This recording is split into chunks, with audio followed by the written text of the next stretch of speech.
Is that why it says preview?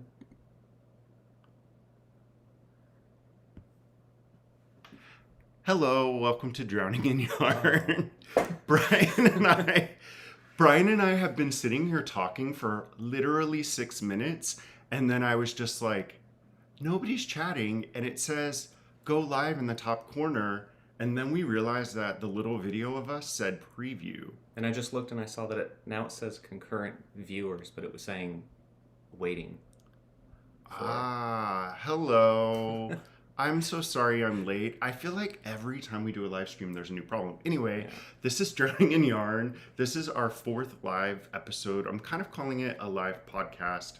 And Brian always joins me. Hi. I'm Caleb. This is Brian. If you're watching for the first time, hit subscribe if you haven't and you want to see more knitting related videos. If you're enjoying this video, then hit like. And hopefully that us talking for 5 minutes without being live is the last of the technical issues. Let's hope. Oh, hi in Chicago, hi in Denmark, Prague, British Columbia, Nova Scotia. So one of my really good friends is about to move to Denmark, so we'll probably be coming to visit soon. But we were just talking about Molly for about 5 minutes and talking about how it's been a gray and rainy week in Chicago, which is kind of nice because I don't mind that it's like 66 out, but I don't love that it's been wet for days. Hey, Denise. Denise is here. Oh, hi. And yeah, so I was also going on and on about how appreciative I am that there are now 15,500 some odd subscribers on my channel, which just blows my mind. The fact that there are so many of you that, you know, want to chat about knitting and let me share how much I love it is amazing, and I appreciate each and every one of you, and thank you so much, because I mean, I guess I could do this if nobody was watching, but it's nice to have a dialogue versus just like talking into the ether. So thank you all so much. Yeah, and it's crazy because it's almost been a year that I've been doing this. The first video I uploaded was on July 25th of last year, 2020. And so fast. Yeah, so in a couple weeks or in a week-ish, it's gonna be a whole year. And the fact that my channel has gone from 0 people to getting close to 16,000 people is wild. I uploaded like 3 weeks ago a video called 5 Things Beginner Knitters Don't Do That Experienced Knitters Do. And that video has like 100,000 views, which just is crazy. And there are so many new people here because of that video, so hopefully some of y'all are watching and have a chance to get to know us a little more. Brian is usually around for the live streams, but not for my other videos. People ask about that sometimes, and it really is just because this is sort of my baby. Thank you, Denise. Denise says happy early anniversary. Congratulations. I appreciate that. And yeah, this channel is sort of my baby and just really a way to like share how much I love knitting, and also allow me to pursue my other interests in just editing and film and everything. My undergrad degree is in film, so this gives me a reason to edit stuff and brush up on those skills and learn a lot, and hopefully keep improving. So I'm just super happy to be here. Yeah, and since he does all the photography, all of the editing, he's bought the cameras and everything like that. Like, I feel like it's not my thing, so I'll join these lives. But trying to do those other ones, like, he does all that research, puts in all that work, so I think it should just be kind of his thing. He also doesn't love being on camera, so me getting him to do this has been like already. Like, we're lucky to have him here. And to have Molly. We were introducing y'all to Molly on our pre-live stream before I actually hit the go live button, and we talked for 5 minutes. So this is Molly. Riley's over there. And yeah, so that's the first thing that I want to talk about.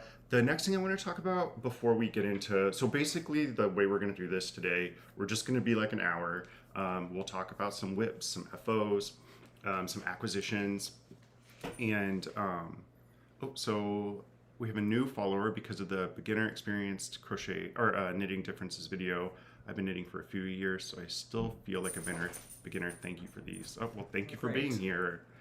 So Martha or M. Van Stewart won the giveaway for the field supply bag. Oh, okay. Or the French supply field bag pattern from Grain Line Studios, which if you go check out Grain Line Studios field bag pattern, and they're doing a sew along right now. It's happening right now, and you can make your own field bag, which I showed off in my video about my favorite project bags. Yeah, we each bought the hardware kit or whatever for Yeah. it, but I haven't bought any fabric or anything for it.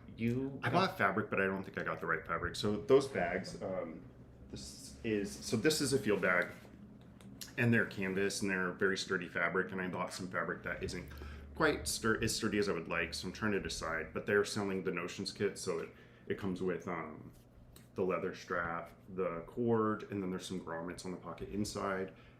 And so we're gonna sew our own field bags. We're just a little behind. Yeah. But Martha Stewart won the kit to make her own because they're selling kits that have all the pre-cut fabric. I just decided I wanted to get some of my own fabric. So that was a tangent. Congratulations, Martha. But I was going to say that the structure, so I'm going to tell you I have like a couple things that I thought were cool, just literally like that I was seeing this morning while I was on the internet. And then we'll show you some WIPs, we'll show you some FOs, we'll show you some acquisitions, and then we'll say goodbye. So we're going to try to stick to an hour to keep it super manageable. But the first thing was I was going through my email this morning, and Shelly Can, who it's a shop, and they sell all kinds of knitting related stuff that Shelly designs herself, and it's all amazing. But in her newsletter, she had this little announcement section, also just like her cool stuff, and she was saying that she recently learned about the Center for Knit and Crochet, which I think is literally, I'll put a link in the description, but I think it's centerforknitandcrochet.com. And it's an online museum and resource to preserve and promote knitting and crochet, like the needle arts, I guess. And they're doing I guess like a fundraiser. They've amassed this collection of magazines, like vintage knitting magazines. And so they're putting together bundles for $25 that you can buy. And they're vintage knitting magazines that range from the 40s to the 80s. And I thought that's so cool. And Brian gets kind of frustrated with me because I collect things. They're not collections. I amassed things. So I have a bunch of knitting books already, but I really want to get one of these bundles of knitting and crochet magazines. And it's $25. I don't know how many there are, but like I would love to see like a 40s crochet magazine or knitting magazine. It's a hard copy. Yeah, they're literally sending you magazines, but they're building an online. I figured Denise Seach said a museum. Wow, I figured Denise would like this because I am guessing there's probably sock patterns. And if y'all watch Earth Tones Girl podcast, Denise is like obsessed with different sock techniques, and like a 40s sock pattern, I feel like would have to be just wild. Yeah, because they didn't even have circular needles back then. I don't think so, yeah. I thought that was more recent. I've seen some vintage patterns, and I'm like, I don't know how people take the pattern and turn it into a thing. Because like for me, I can now like read knitting instructions and kind of visualize what it's going to be, but it is very helpful to see people's finished objects and stuff, because sometimes instructions can be a little vague. And so it's helpful to visualize it. Yeah, especially when you're first learning. I mean, that was something that was always confusing for me. Is like, I don't really understand what this is even supposed to look like.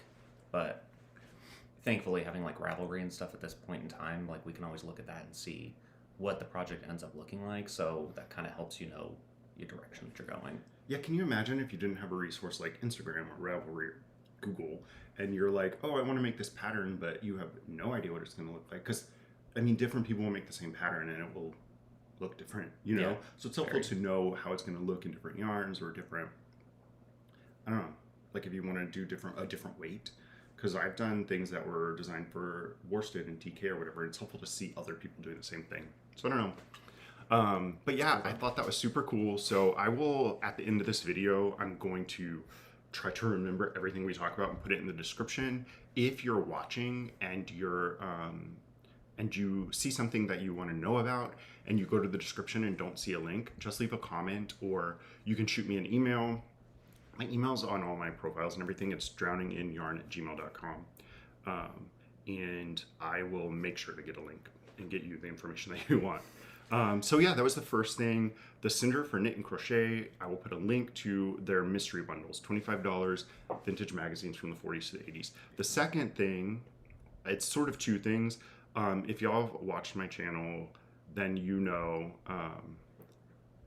I feel like, so I've heard, Sherilyn Bartlett says, or Shaylin, sorry, this screen's kind of far.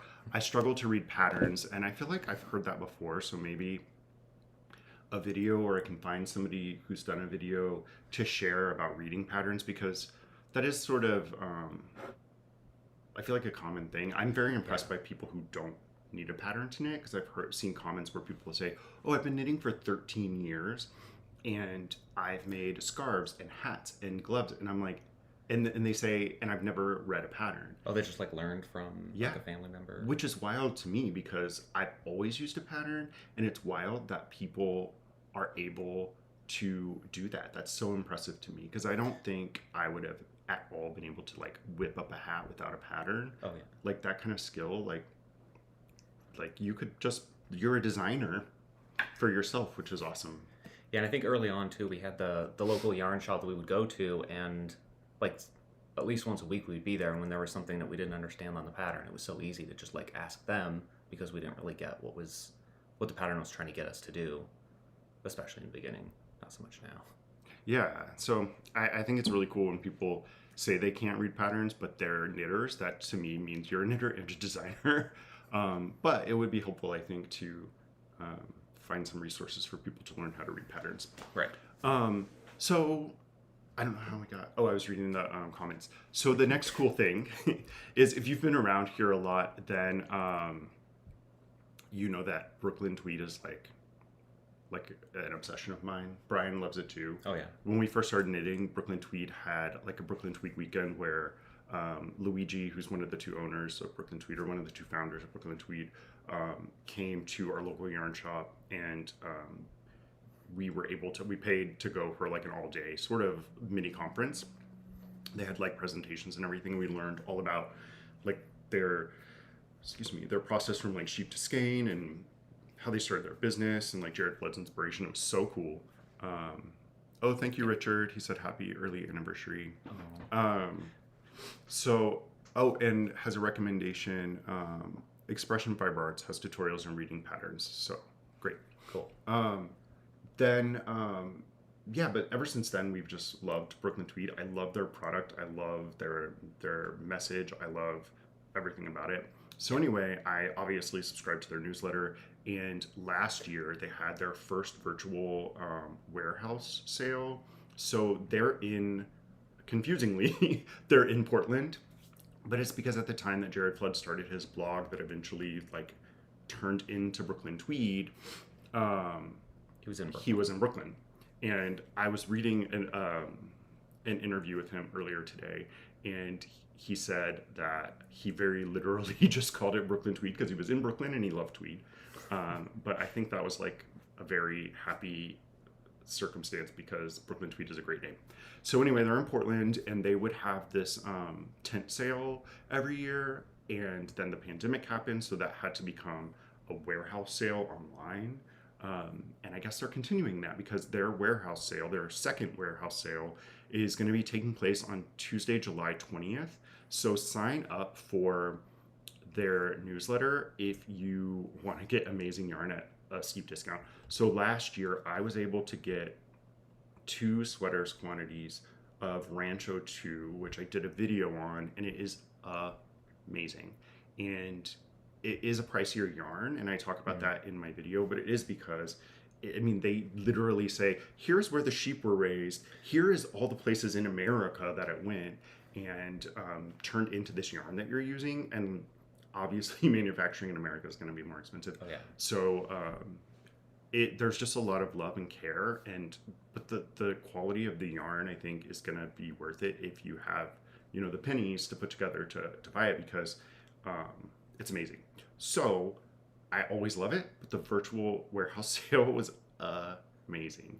And you just want to be fast. So what I did was made 2 separate purchases, and I'm like real good about shop updates. And I've thought about making a video because I use Apple Pay, and I guess you could do it with Google Pay. And whenever I want to buy something from a shop, I just literally go on and like rapid fire buy it. Like I plan ahead. I'm not just like, you know, I do spend too much money sometimes, but I bought a sweaters quantity and I was like, this will do. And then I went and found another one and I was like, this will do. And I got 2 sweaters quantities for like $150, which is not bad. And I ended up paying twice on shipping, but a lot of places will let you combine. You just want to know that before you do the shop update. I don't know if Brooklyn Tweed will, because they have so many orders. Yeah. But if you want something, like get those sums ready, have your Apple Pay or Google Pay ready, because whenever you check out with those methods, you don't have to enter in all your details. It's automatic. So you just end up going to the checkout page and hitting a button. It scans your face or your thumb or whatever, and then you're done. So it makes it so fast. Yeah, I wasn't aware of that process. So last year I had multiple things in my cart for that, and I thought that when it was in your cart, like that was fine, it was taken out of their inventory. That is not the case.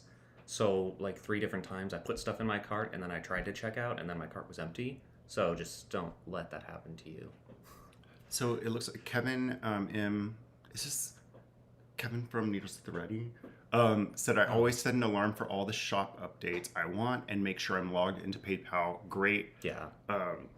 Suggestion as well, because if you don't have Apple Pay or Google Pay, a lot of shops use PayPal, and most of us, if we've ever bought a Ravelry pattern, then we've used PayPal.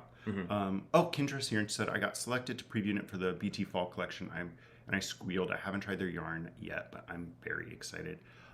Yes, that is very exciting to be a preview knitter for Brooklyn Tweed. Their patterns are so good, and Kendra, do you get a discount whenever you preview knit? I know a lot of companies do that, which I think is so cool whenever you test knit. I talked about this in one of my videos for, Kevin M, Chemistry and Crochet. Okay. Oh. Hey, whenever you test knit or preview knit, if the pattern is for a yarn company, quite often there will be a discount associated. And that's a really good way to not only get a free pattern, participate in the community and help out, but sometimes to access yarn that may not otherwise be accessible to you if it's something that you're interested in. Right. And if you don't want that yarn, it's often helpful, I think, to the designer to have people knit in yarn that is different from what they designed in, because that, like, their pattern's not going to go out in the wild and always be knit in Brooklyn Tweed.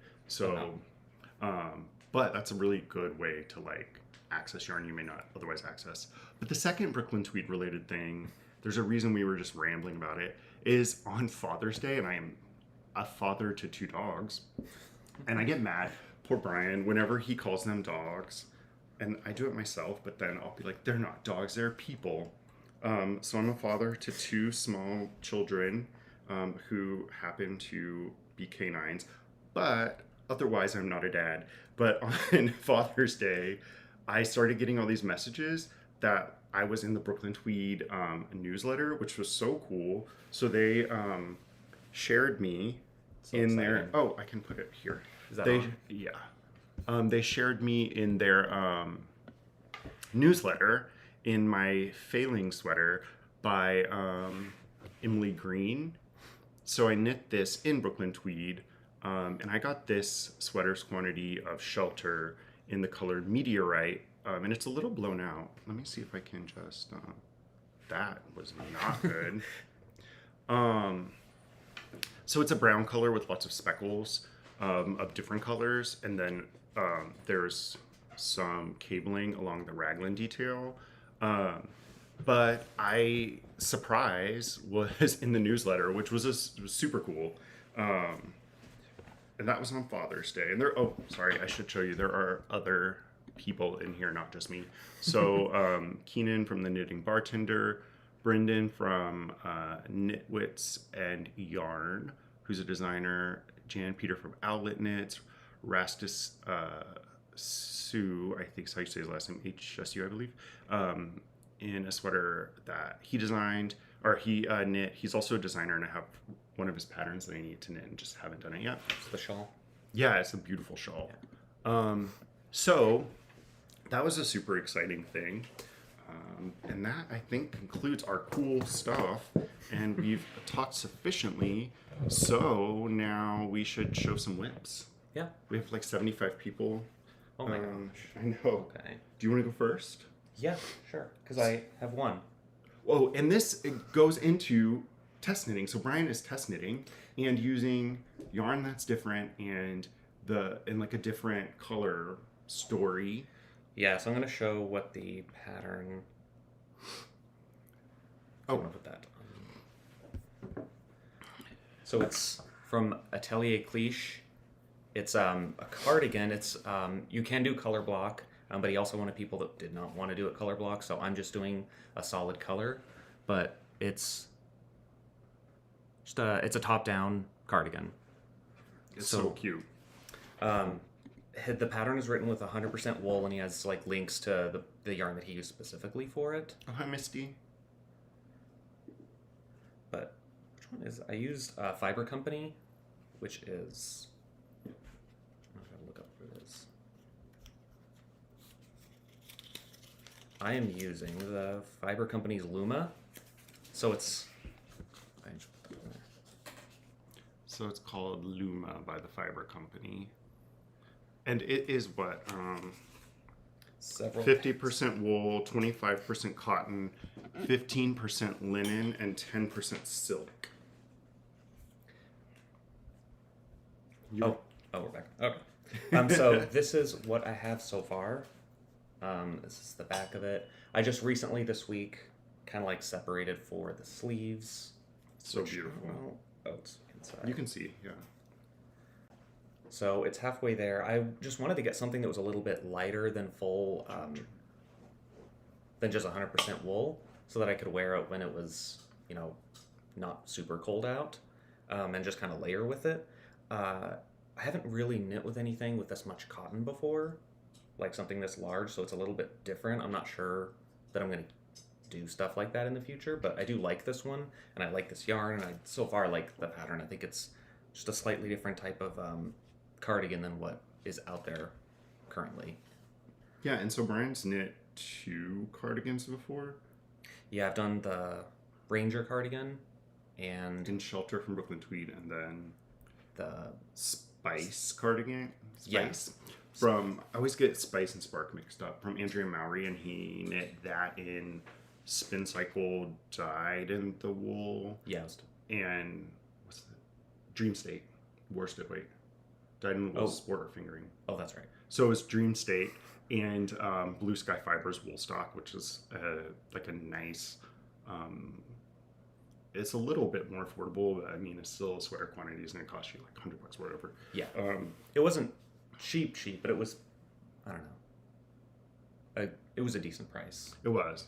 And it's lovely, but both of those are thicker and warmer, and he sometimes gets warm and then cold. Like, you need something like an in-between, so that's what this cardigan is. Yeah, the Spice cardigan, like, I love that one, but it is a lot warmer than I expected, which is going to be perfect in the winter. It's just like in those in-between seasons, I don't really need something that heavy. So I'm hoping that this will kind of serve that purpose. So there were a couple things. So I'm going to apologize if I say your name wrong. Giovanni Collins says, I was a little disappointed by Arbor from Brooklyn Tweed. I thought it would be a lot softer than it was, with the quality. It feels good and sturdy.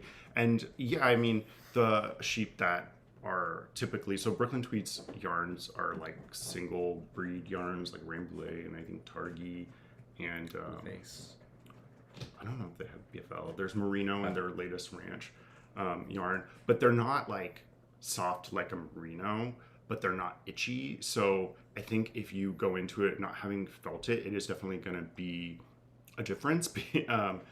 But it wears beautifully. So I really hope that you love it down the line. I love it. I think it's super sturdy. I think that's a good descriptor. And I'm not a fan really of super soft yarns. I don't know why. Like I am. I do like them, but whenever I want to knit with something, I want something like that feels like it came from an animal, like a sheep.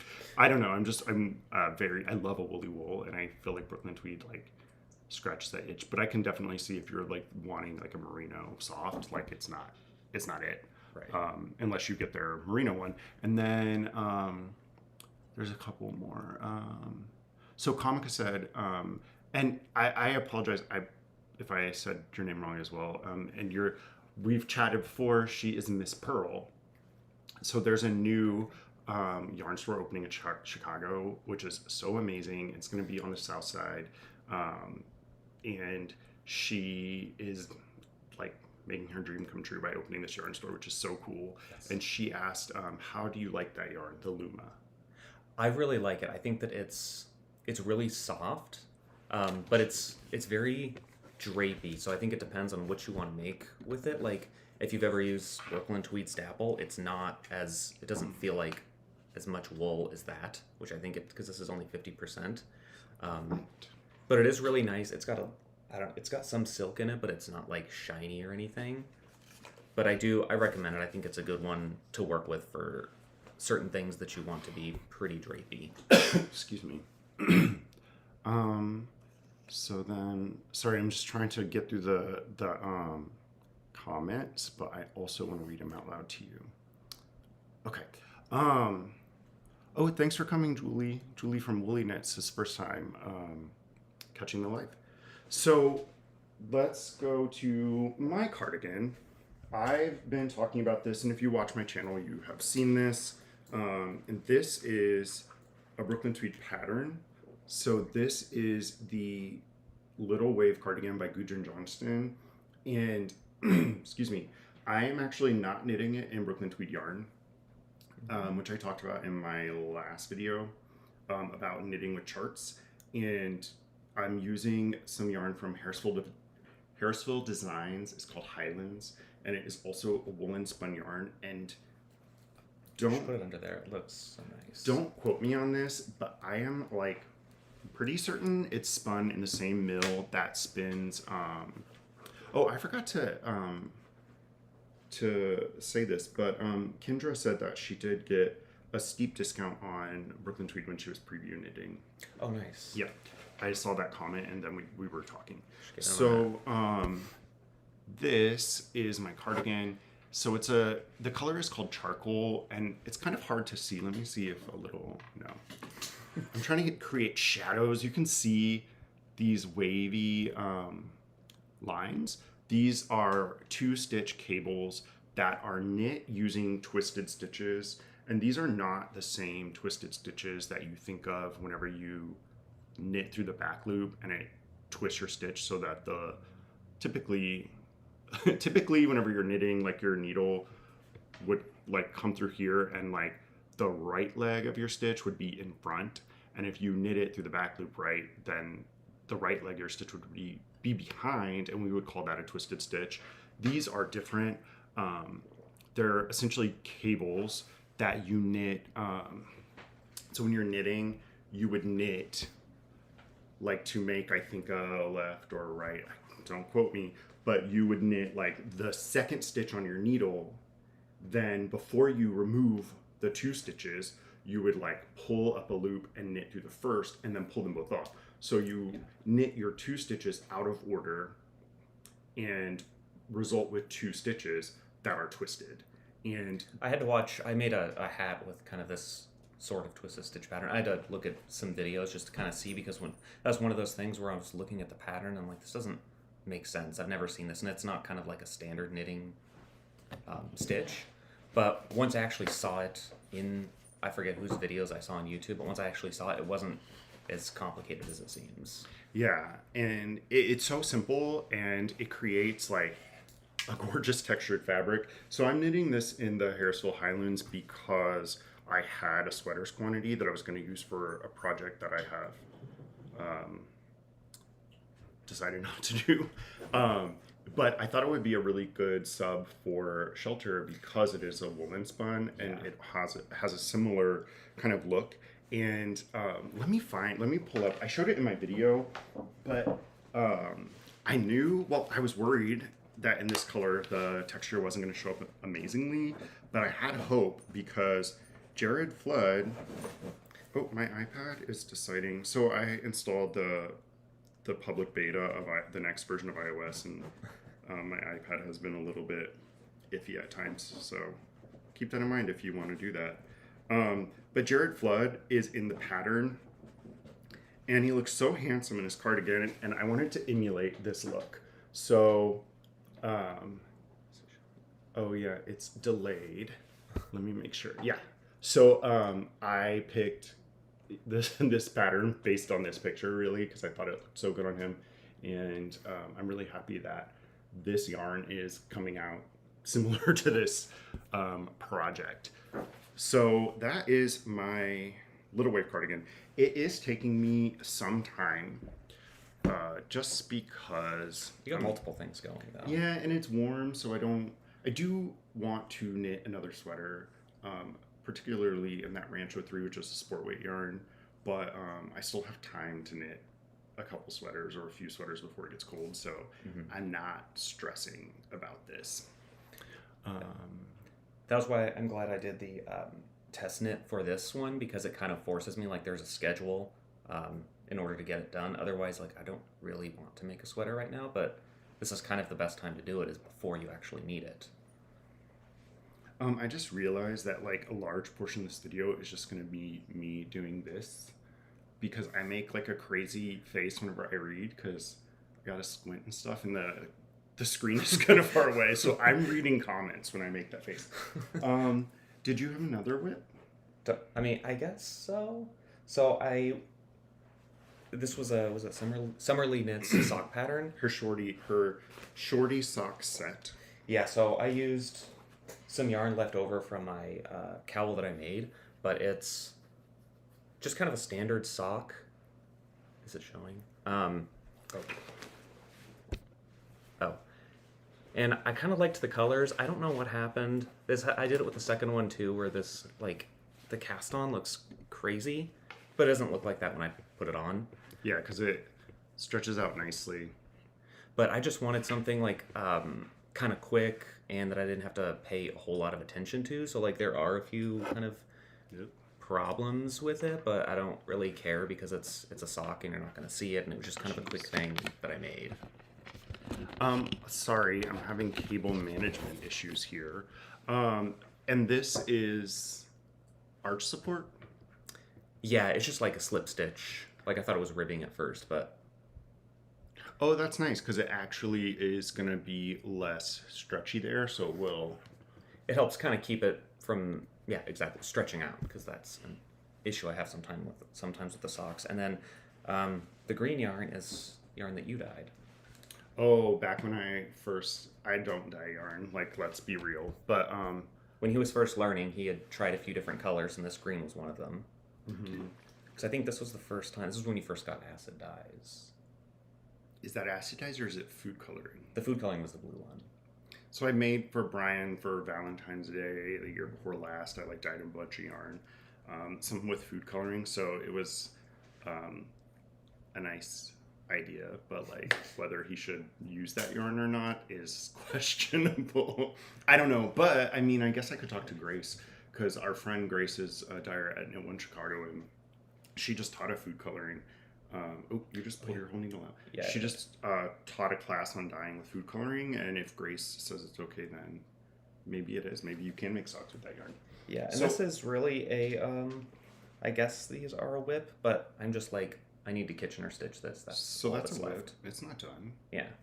And I have a sock, and I hope Denise is still here, because she knows. So I test knit the Soxploration socks. It's called Soxploration Socks, the Shadow Wrap Heel, by Denise DeSantis, who you know here on YouTube as Earth Tones Girl over at the Earth Tones Girl podcast. I love her podcast.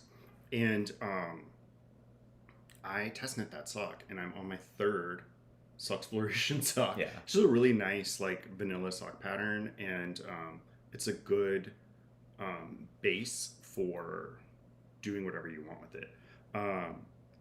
And Denise has classes over on her YouTube channel to help empower you if you're afraid of sock knitting. It's so simple, and the sock heel actually fits really nicely.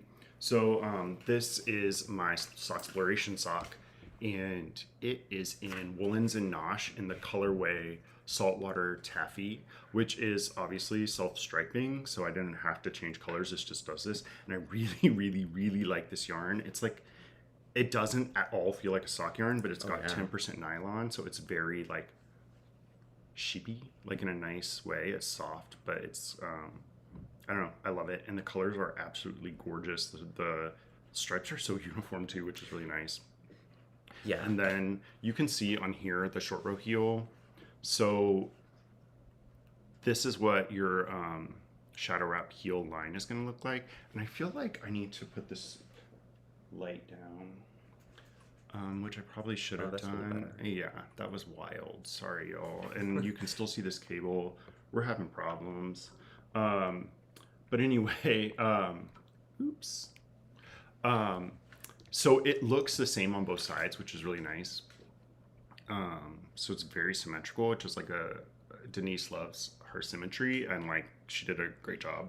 And this heel color is different than, it didn't come as a set. So this self-striping yarn is from Woolens and Nosh, and this heel is from Hawaii Bazaar. And it just like worked so perfectly. It's probably a little hard to see, but these like just like very light colors kind of just blend beautifully there. Yeah. So I'm super excited, and I was going to possibly just leave, this is the top and it's rolled. I was gonna possibly just let it roll and call these like wearing around the house socks, but I'm in my friend's wedding, and she too is gay, and I thought, you know, it's kind of rainbow. These rainbow socks might be perfect to wear with my wedding outfit while I'm standing up with her. So I think what I'm going to do is take some instructions from the Totally Rad Ribbed Socks by one of my other favorite sock designers, Summer Lee, where she has instructions for a tabbed cuff, which is really just like a folded over stockinette cuff that you kind of tack down on the inside. And I'm going to do that with these socks. So they'll have just a nice like folded over tab cuff on the top, vanilla Soxploration socks for the body, and potentially, and so yesterday I was lucky enough to take a class with Marceline's from Hey Brownberry, and Marce taught toe up socks. And she taught this class. It was a virtual class for Knit City, which is typically like a yarny convention in Canada, but it's virtual. I think in Montreal, I think. But it was her first class, and she, like, you would never know it. She was amazing. Great. And wait, what's it called? I'm attempting to add the shadow wrap heel. So the shadow wrap heel is, I think that's what you're asking, Zach. What's it called? Which, hello, Zach. It's the Soxploration socks, and I'll leave a link. But Marce was talking about different fits on toes. So basically, her class was how to knit like the perfect toe up sock for yourself, and how to make it fit in all the areas where there's problems, like instep, heel, toe, everything. And she, like, the knowledge she dropped was crazy. It was so good. And she talked about about like the shape of her toes and what sock toe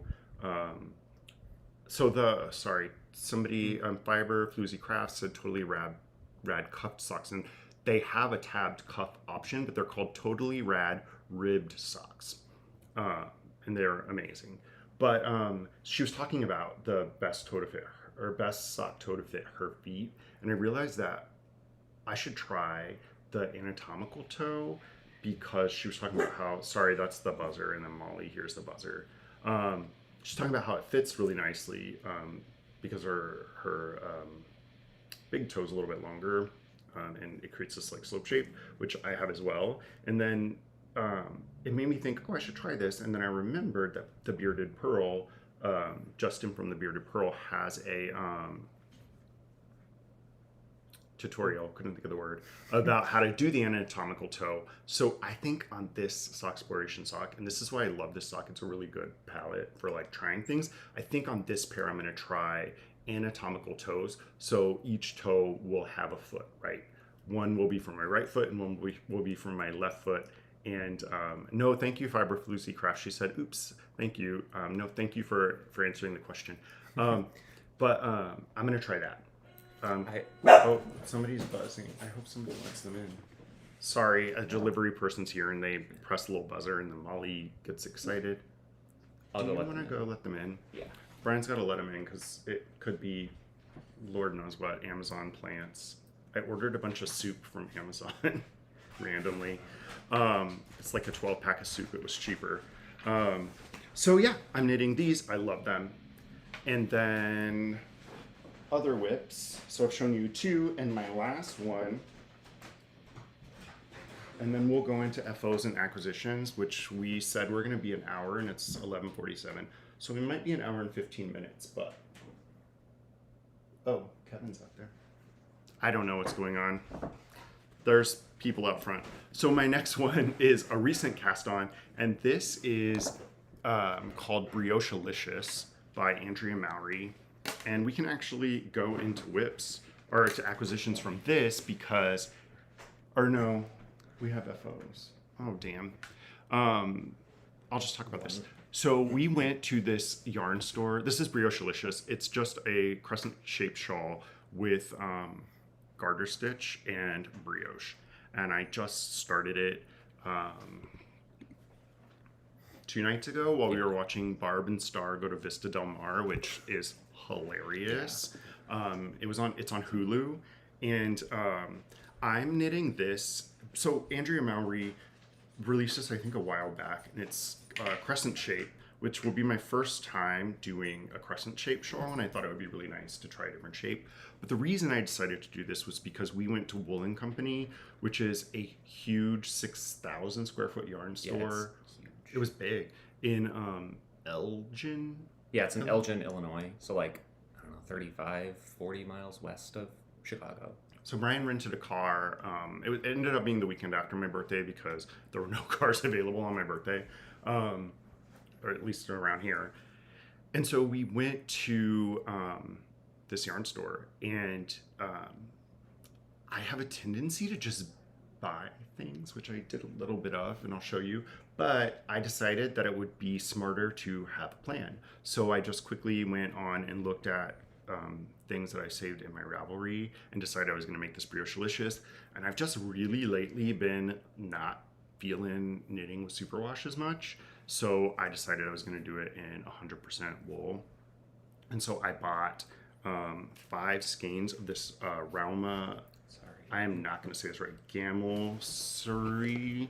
I don't know. And so this is like a nice woolly wool and this like kind of rose color. And then I bought a skein. I wanted to try a bunch of different things. And I've knit with Rauma's Fennel Garn. So I wanted to try one of their others. Then I went with this Cascade 220 fingering. This skein was $525, $550. Yeah, Cascade's so cheap. Yeah, and it's really nice. And it's 273 yards of 100% Peruvian Highland wool. So I've never knit with Cascade 220, so I'm pleasantly surprised. I'm excited to try that. Then I had this in my stash. This is the other Rauma yarn that I've knit with. And these colors are not coming out true to life. This is like a rose. This is like a deep green, earthy, huntery green, not hunter. It's an earthy-ish green. Yeah. This is like a very nice, let's see if it's any better. Oh yeah. It's even deeper than that. Like it's a very rich like teal. And then my other color. So this one is going to be my main, this rose. and then these other 3 are going to be my contrast. And this is BC Garn's Balance, or Is it? it's just like a Shetland something. Oops. Let me see. I have the thing here. It is BC Garn Shetland, and it was also quite affordable. So I got the yarn to make the shawl, and that was my plan. That's what guided me. So this will be the first acquisition, was my Brioche Delicious shawl, and I'm so excited. I love that color. I think it's going to come out really nice. I just was really also wanting to knit some brioche. I love knitting brioche. I think it's really relaxing. And knitting continental, it's just very it's a super rhythmic motion, because I don't have to, whenever you knit English and you throw, and you have to go from having your yarn in the back to the front, there's always that extra motion. But knitting continental, it's very much like a part of the motions that I already make. And so brioche just is super very rhythmic for me, especially brioche purling. I just love whenever I get to a purl round in brioche. I don't know why, it's so simple. So I just love it. I've only done one thing in brioche, and I didn't have a whole lot of brioche, so I'm not as comfortable with it. So as of now, I don't really like doing it that much, because I just don't have that much experience. I think you did a great job, though. Thanks. The last brioche thing, so we watched, I dropped yarn. At Christmas, we watched Jingle Jangle, which is I can't wait to make that a tradition. That was such a good movie, and I knit a brioche hat while we were watching Jingle Jangle, and that was my last brioche thing, I think. Yeah, so yeah, and so I, when I brioche, I think of that movie. It makes me happy. What did she say? The square root of possible is me, or something like that. I don't know. It was cute and inspiring. So anyway, that is my last whip and my first acquisition. But before we go into the rest of the acquisitions and then stop rambling for you, we'll show you some FOs. And the first one, we're missing a lot of comments. Denise, you're so welcome. Thank you for designing such a lovely sock. Yes, Marce is amazing. Hi in Baltimore. So Zach just ran across a gorgeous brioche cardigan. It's called the Lundy. We'll have to check that out. Yeah. And Kevin did a rounded toe up sock. So I think anatomical is the next goal. And I love that. We'll be doing that together then. So do you want to show? So last time, and this is a theme, today we talked for 5 minutes before we realized that we were not live. And then it said preview big on the screen, and we were just going on and on. So that was our technical difficulties this time.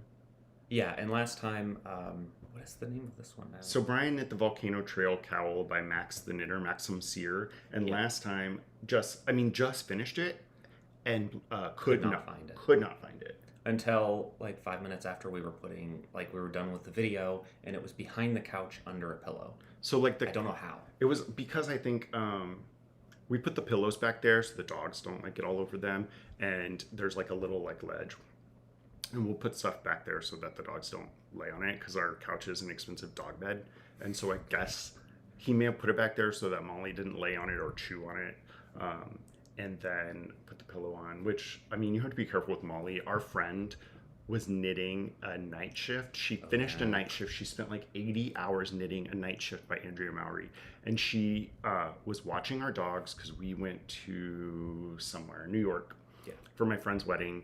And she finished her night shift at Brian's house. This was before we moved in together. Denise, you are not behind, and you have nothing to apologize for. She said, so sorry I'm behind. Sorry to bother everyone. You're bothering nobody. No, never. You could not. So our friend was at Brian's house before we moved in together, and the dogs were both there. And she finished her night shift, and I was like, oh, girl, all my blocking stuff is there. Here's how you do it, because she had never blocked anything. And she blocked her night shift by Andrea Mowry, literally $100 and something worth of yarn, 70 hours worth of work, and she put it on the floor on the blocking mat and left the room and then came back out and Molly was peeing on it. Yeah. And she, so, I mean, she texted me and I was like, She was I'm not happy. so sorry. She said she almost threw Molly out the window, but they very quickly made up. She loves Molly. She's a dog person and she loves Molly, and she reblocked it and washed it and everything's fine. But that's why Brian's cowl was behind the couch and went missing. Yeah. And here it is. It was a that's the long back, story. so- So anyway, we were going to show it last time and couldn't find it, and we have it and it's Yeah. blocked. So this is it. I really love it. I just blocked it last night, so I haven't tried it on yet since then because I just needed to kind of stretch out a little bit. But I think the colors are perfect. It was fun to knit because it was just fingering weight held double, and then you slowly kind of switched out the different yarns to make the fade, and it was, I don't know, it was pretty quick to do, and it was nice to learn something a little bit different because you like stitched it together in the back. So it's seamed in the back, and then the front, let's show it close up because it's got, so this was 4 colors of fingering weight yarn. Right. Held double. And it's got, so on the back it's seamed. So you knit it flat, it's garter. Right. And it's got a really nice, it still has some ends. Brian is notorious for not weaving in his ends. It's got this stockinette stitch, folded cuff on both sides. So it's just like very, very nice and clean. And then on the front, That's just duplicate stitch. so it's duplicate stitched over to add this nice line that goes down. And his colors, like, you knocked it out of the park. It took a long time, and then we were kind of going back and forth as to what colors were good, and I was like getting frustrated, but I think that it went together perfectly because I thought the colors were maybe too close to each other, but I think it flows perfectly from this color down to the green. So let's try to, will you hold it up? Or here, I'll hold it up and you can talk. So this first color, this like gorgeous, let's hold it this way, like reddish chocolatey brown. It's called Chocolate Truffle from Brujeria Lana. And you know I love Brian because I let him have a skein of my Brujeria Lana, which if you've ever tried to buy her yarn, she's amazing. And she's one of my favorite dyers. And I felt bad about using it because I know how much he loved it. And it's hard to buy her yarn because everybody knows how amazing she is, but I gave it to him. I searched for hours to try to find a color similar to this one that kind of matched what she had done, but I couldn't find anything. And then the next color was Malabrigo? No, that was further down. Malabrigo was like this one. So there's I forget the brand of this. Oh, Akara Yarns. Yeah. Out of Canada, I believe. So it's Chocolate Truffle from Brujeria Lana, a color that we do not remember the name of from Akara Yarns, a Malabrigo sock. So there is superwash and non-superwash yarn in this one project, and totally fine. Mm-hmm. A Malabrigo sock colorway, and then a Leading Min Fiber Arts. No, this one was Kenyarn. Oh, and then I bought the Leading Min, but didn't end up using it. Kenyarn that we have from Jake's Camp Kenyarn collection from 2020. And it's amazing.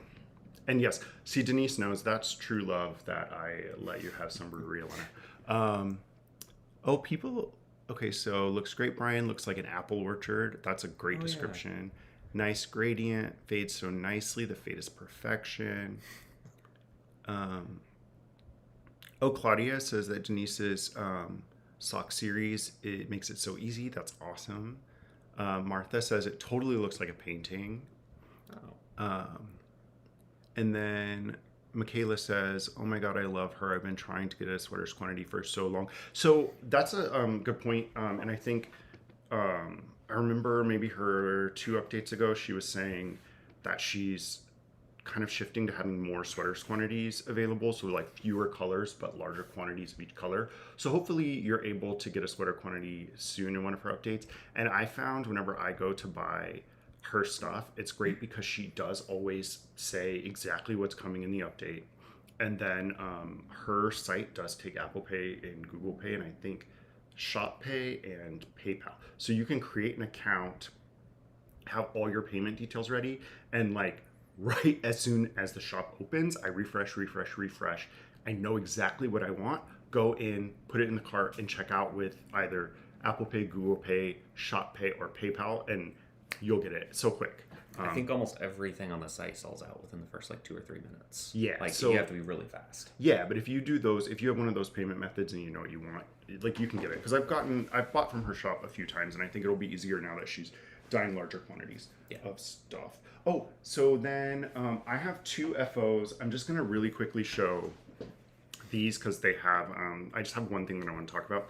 So I knit these socks in Mondim from Retrosaria, which is a 100%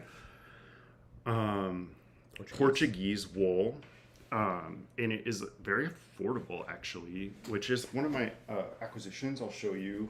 It comes in these 400-gram balls, and I got this from Tolt Yarn and Wool here in the US, but you can order direct from Portugal. It's about $15 for a 100-gram ball, and I love it. Hold it up to that camera to show the color. Oh yeah.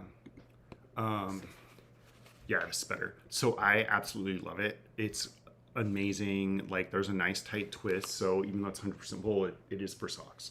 And as I said a minute ago, I've been feeling knitting in non-superwash yarns. But my plan, and I'm going to tell you all this, and I shouldn't because I keep saying that I'm going to do things and then, life happens. But my plan is to wear these 100% wool socks for 30 days straight, which sounds gross, but I'm going to do it. Wash them a normal amount during those 30 days. So probably not everywhere because they are wool and, like, I don't know, they just don't start smelling the same way and everything. Right. And then report on how 100% wool socks wear in a video. Yeah, because we've only used nylon. Yeah, and I feel like a lot of socks. people kind of have questions about that, right? So that's my plan. And can you help me with something? My ribbing always twists. Do you have any idea why? My ribbing always twists. Are you knitting your... So whenever you're knitting... So the question says, can you help me with something? My ribbing always twists. Do you have any idea why? And I'm wondering if you mean the knit stitches. And that could be that when you're the leading leg of your stitch, so the first leg of the stitch that you come to should be in front of your needle. And if it's behind your needle, then knit through that back leg of the stitch, and that will untwist it. That may be why. But yeah, so that's my plan, is to tell y'all how that works. And then the other thing is that I decided that I was tired of just like guessing if my socks were the same length. And so I put stitch markers and I counted how many rows, and I know how many rows are in each sock so that I have 2 identical socks for the first time. And I did this while we were watching. He had never seen 27 dresses, which blows my mind. So we watched 27 dresses while I counted rows and knit 2 identical socks. Did you do it as? No, I counted them after. Oh, yeah. Too much work. No, I mean, it's only like 100 and something. I have big feet, so. I never count rows. I figured if I'm gonna be showing these in close up after I've worn them for 30 days, they should be identical. That's a good point. So that's my first FO, or my first one to show y'all. And then my next one is another thing that I should just keep to myself, but I'm too excited. So I knit this hat in Brooklyn Tweed Peary. Let me see. And I designed it. So it's pearls and knits, and I wanted it to have nice, clean decrease lines. And this is, like I said, in Peary, so it is a fingering weight hat. And I just blocked it. This is the inside with the more of the knits, and even that looks really nice, I think. So I'm going to be. This is just a preview. I'm going to be writing a pattern and releasing another pattern. I'm very excited about it. So honestly, and I wish I had the socks. I was inspired while I was knitting my second Soxploration sock. So the sock that Denise designed, I just added in a 3x1 rib. And when I flipped the sock inside out to weave in the ends, I was like, oh, I love these, like how these columns of knit stitches stick out Yeah. from the purls, and how they kind of transition from the 1x1 rib. And I was like, I want to make a hat like that. So this was inspired by a sock, and then I have another hat idea that's also inspired by a sock. So let's put this one out first, and then we'll think about it. It's really nice. I'm gonna make one as soon as he gets the pattern out. It took me like a week because it is fingering weight, but like it wasn't any more knitting than a sock. No. Oh, and this is Brooklyn Tweed. I think this color in the brim is called Mesa. And this one is like a sea foamy green called Sea Glass. So yeah, I remember. that's my other FO. So then we just have acquisitions, really, which we have some cool stuff to show. Did you bring your pouch? Yes. Okay, so the first thing I'll show you is I have never bought a bearded pearl bag, but I've, oh, thank you so much. There are compliments on the hat, and I appreciate that very much. Oh, hi, Zach, thank you. So the first thing that I'll show, I bought this bag from the Bearded Pearl. So they make these bags. I think this is their shawl size bag, and I hadn't bought one before because they sell it really quickly. And I've become friends with the guys from the Bearded Pearl, and they're just lovely, and they make these lovely bags. And they started making them in this hand-woven Harris tweed, like straight from Scotland. And they've got all kinds of lovely colors, and they had this like rainbow plaid tweed, and I'm not like a wild color person, but something about this, like this very classic fabric and these fun colors, I thought it was amazing. So I bought this bag, and it is like, honestly, like the craftsmanship is, and they're handmade. Yeah, it's really nice. It looks so good. Yeah, and it's got like a really nice structure, especially with, this is canvas, which is everything I have in canvas. I love it. And then this tweed is just very structured, and then canvas on the inside. Oh, Kevin says, I got cart jacked for that bag. I hope I didn't steal your bag, but I also am not sorry if I did. I apologize. But because I become friends with the guys over at the Bearded Pearl, Justin was so amazing and made Brian and I these pouches. Yeah. Like, look at these. So these nice. are some of the, they get, they get the fabric and then they cut out for the bags, and so they'll have some leftover bits. So we made, out of some of the leftover bits that he had, these beautiful Harris tweed, like hand-woven Scottish tweed pouches for us. So it's this gorgeous, like, coordinating canvas with the tweed fabric, and they're also canvas on the inside. Just like, honestly, I'm blown away. It was just so sweet. We can never have too many of these like little pouches. Like, I'm already using it to hold just like the very small needles that I use for my socks, and then a few notions, just because it's easier to put them in here and they don't get lost in like a bigger knitting bag. I might use mine as a sock pouch because I feel like a single sock. Yeah, it'll might fit in there. It'll fit that too. Yeah, but I just could not believe it. So that was our first acquisition that we have. And then I will show you just some yarn I got, just like some notable yarn purchases. I made a video at the beginning of the year about how I was going to spend less money on yarn. And I would not necessarily say that I have been super successful. I have purchased a lot less yarn. I have failed at updating my Ravelry. So that, but my goal was for the year, and the year is not over. But I did buy some more Retrosaria. So this is called Brusca, and it is like a lovely, let me see, like a lovely, like, Portuguese, like, I think woolen spun, like very woolly wool, but not scratchy. Like, I have a high tolerance for wool. So yeah, this is not like less soft stuff. Yeah, this isn't merino. But this feels like this would make a sweater that will last a lifetime, and it's beautiful. So I got this Brusca from Retrosaria whenever I bought the Mondim. This was also purchased at Tolt Yarn and Wool in Washington. And then, do you have any acquisitions? Yes. So I've got more, but when we went out to Wool and Company. So Wool and Company in Elgin, Illinois, that was the 6,000 square foot yarn store that we talked about. We rented a car and drove out there, and it was across the street from cornfields and a barn. Yeah. But in a shopping center. So I don't know.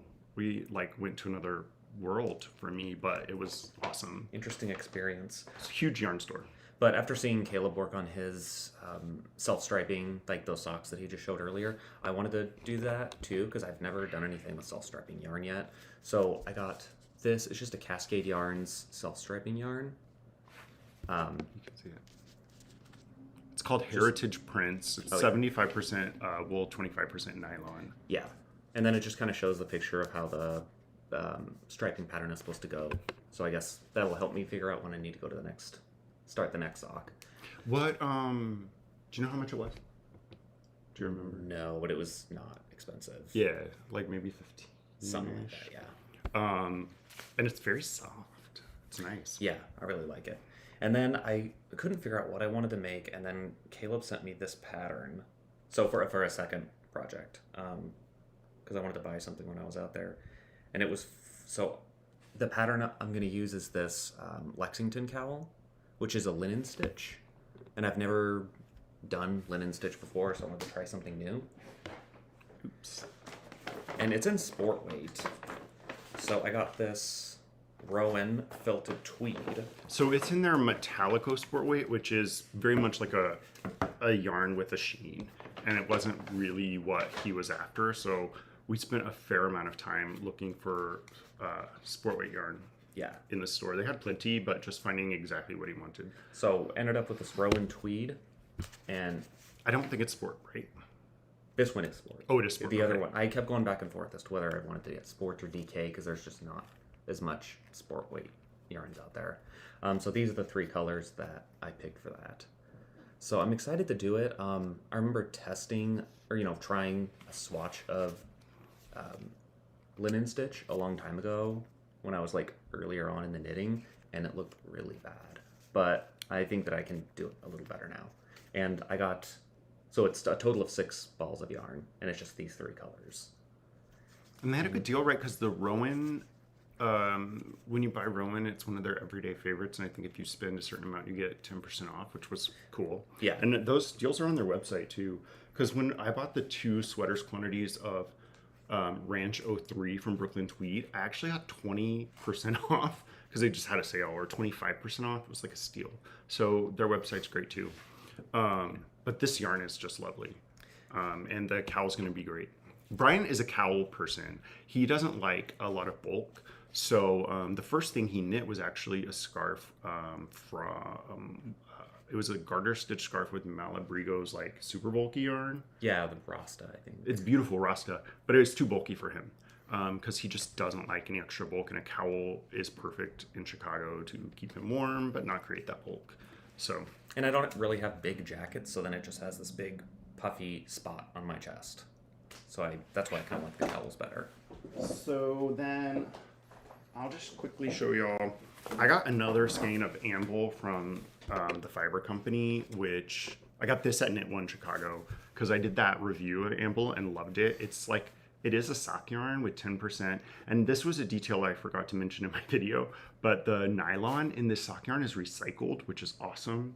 I mean, I'm not going to sit here and say that I don't use plastics, but I think making any kind of effort that you can to reuse, recycle, reduce your consumption helps. So I do try to be conscious of how much of that stuff I use, and it's nice to know that this is recycled nylon instead of new nylon being created.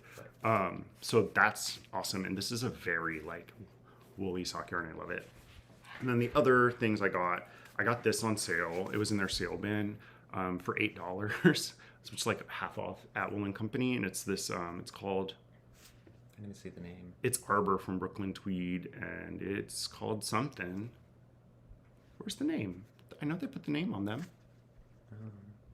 Oh, maybe it's under this. I don't know, but it's beautiful. Oh, I think it's covered. So it's Arbor. It's a DK weight, and then I figured I could pair it with this treehouse I got at Knit One, and maybe design another hat. We'll see.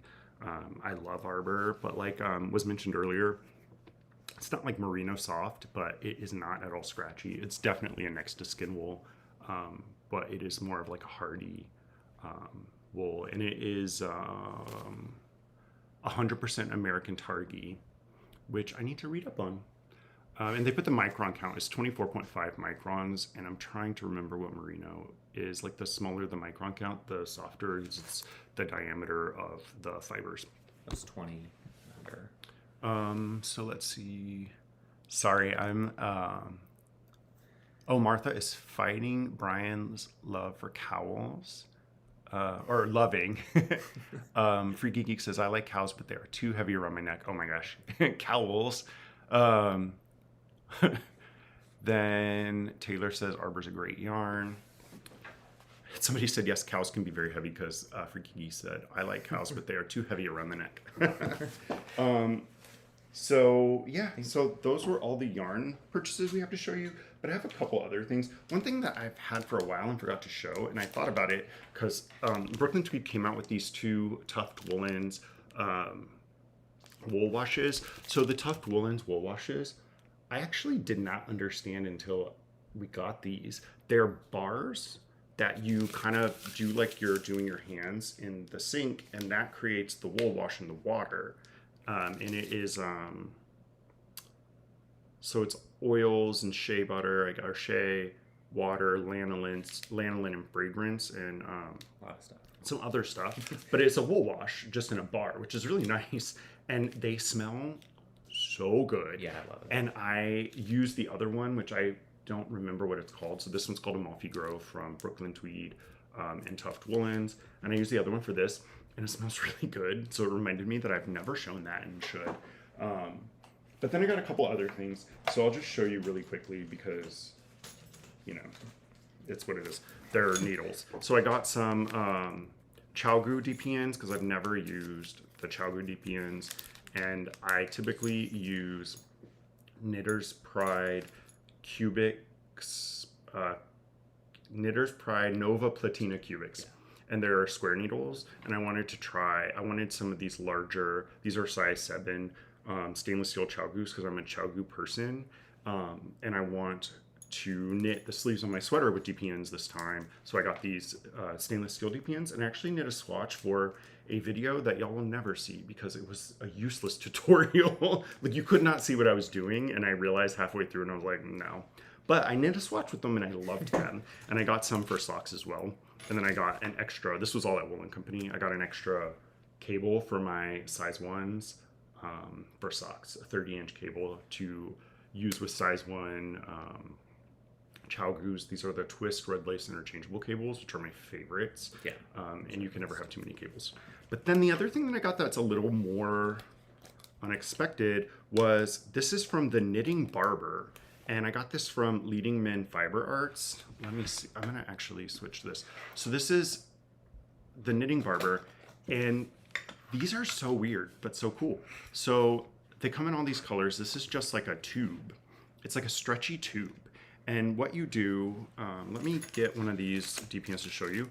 What it is to hold stitches. So there's a few different lengths. It was like $15, I think, maybe $20 shipped. There's a few different lengths. And whenever you're knitting a sweater and it stretches for bigger needles, you put the needle in this tube to where it's tight.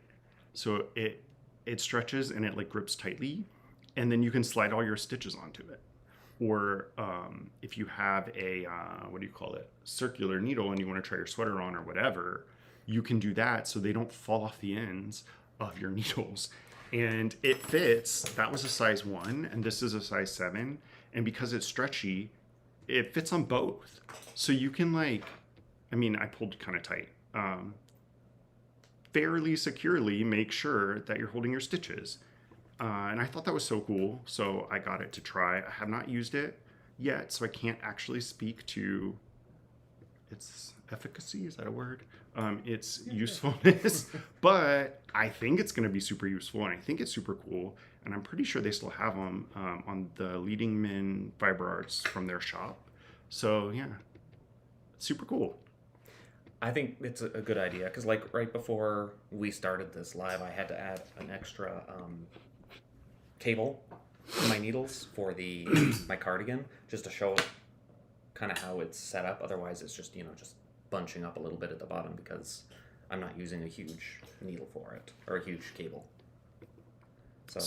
So come in handy. Freaky Geek had a question about the wool wash bars, and yes, so like while you're running the water, you would do like you use a bar soap or in the water, and kind of, it doesn't lather, but do that motion, and you'll see the water gets a little cloudy, and then you would then soak your garment in there, and it is also no rinse. So yeah, let's see, it says lather soap under cool water while filling sink or basin for extra cleansing. Gently rub directly onto knitwear. Soak for 10 to 20 minutes without agitation. No rinse needed. And these, I'm fairly certain, like handmade. They smell so good. Yeah, they do. And they were fairly affordable because I think this one bar will last a long time. Because I used it, and like I've used it now 2 or 3 times the other one, and it doesn't appear to have changed at all. So I think this is gonna last. Yeah, a while. So nice. And then the last thing I'll show you was something that I also I had gifted to. So I saw these scissors on there's a local yarn store here called Sister Arts, and they posted these scissors in their stories or on a picture on Instagram, and I immediately knew I had to have them because unicorns are my favorite animal.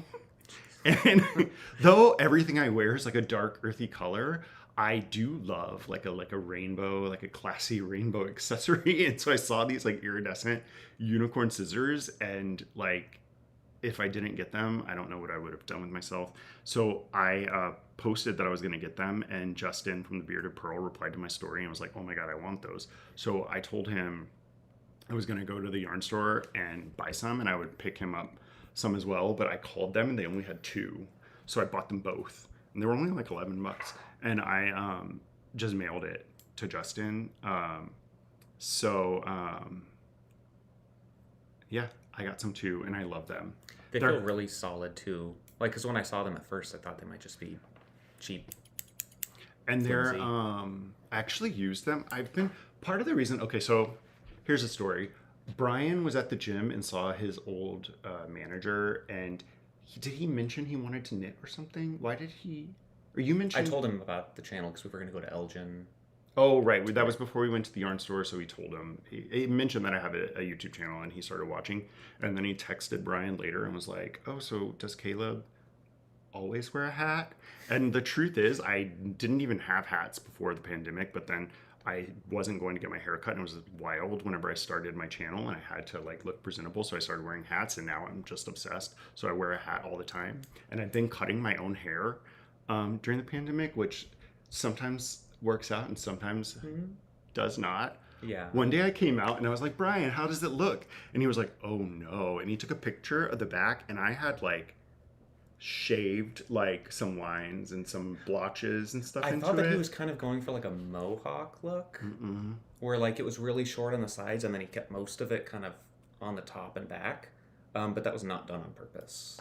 So I just started wearing hats. I've gotten better at cutting my own hair. I'm less adventurous. At that time I was trying to do, when they cut my hair, even though it's very short, it's like 3 different lengths. So I was like, I'm going to do that too. No, I should not try to do that. So I just wear hats now all the time, and now I'm just like obsessed with it. But that's why. And why was I telling this story? Something with the scissors. Oh, so I cut my hair the last time, and then I came out and I was like, oh, they're still a little too short. So I did this number. So they're great for that as well. Oh, jeez. Okay. But I love them. And that is it. I don't think we have anything else to talk about. So we went an hour and a half, even though we said we were going to be 1 hour. So thank you all for putting up with us and watching and being here. And thank you all for subscribing. I am still, like I said at the beginning, just blown away. And I just appreciate each and every one of you. And yeah, if you haven't already subscribed, hit the subscribe button. And if you enjoyed this, hit the like button. And yeah, I will go through after this, leave links. If you don't see a link for something you want to know, leave a comment or shoot me an email at drowninginyarn@gmail.com. And we will see you next time. Bye.